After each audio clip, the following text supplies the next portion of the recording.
Hello everyone, I am here with you again the unit 3rd environmental pollution. We have discussed two modules of this unit. In that modules we have discussed what are pollutants, what is environmental pollution, what are the sources of pollutants. We have also elaborated the air pollution and water pollution and their prevention methods as well.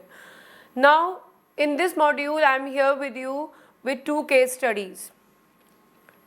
Number one is Bhopal gas tragedy and the another one is arsenic contamination. Bhopal gas tragedy. It happened in 1984. It is world's worst industrial disaster. On 3rd December 1984, thousands of people died as 30 tons of highly toxic methyl isocyanate gas leaked from a company, from an industry, Union Carbide factory in Bhopal, Madhya Pradesh, India. So, this gas drifted over the densely polluted neighborhood around the plant, killing thousands of people immediately and creating a panic as tens of thousands of others attempted to flee Bhopal. The final death toll was estimated to be between 15,000 to 20,000 people. Some 500,000 survivors suffered respiratory problems, eye irritation and other diseases from the exposure of such toxic gas. Investigations later established that substandard operating systems and safety procedures at the understaffed plant had led to this catastrophe. In the early 21st century, more than 400 tons of industrial waste was still present on the site. Soil and water contamination in these areas was blamed for chronic health problems and high incidence of birth defects in the area's inhabitants.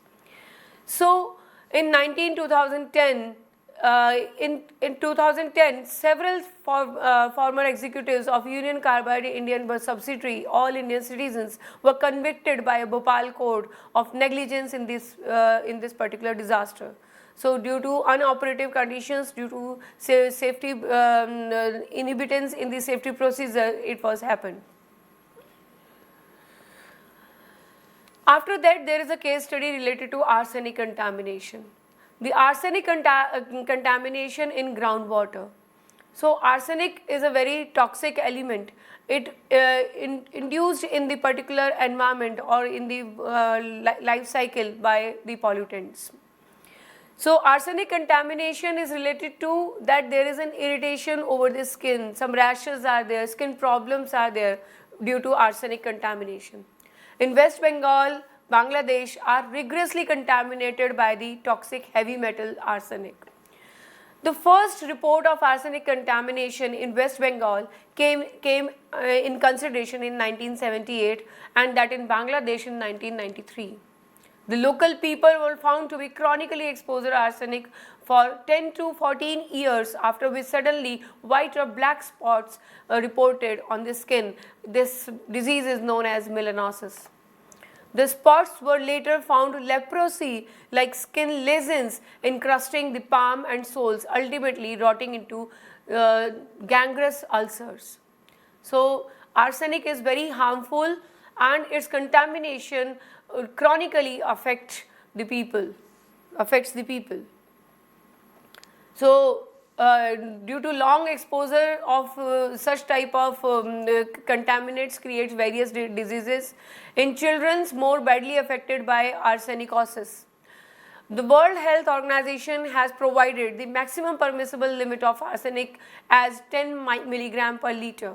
But above this permissible limit, it is highly toxic. Not only in India, various countries are also affected by such type of arsenic groundwater contamination and the people are continuous under the exposure of this contaminant. As you can see in this particular diagram, the status of the West Bengal, where this red zone is reflecting the high arsenic contamination to the people. If we consider the Indian states, the maximum arsenic contamination is available in Uttar Pradesh, in Bihar, West Bengal, Assam, and then Punjab, and the other states are less affected with this particular contaminant.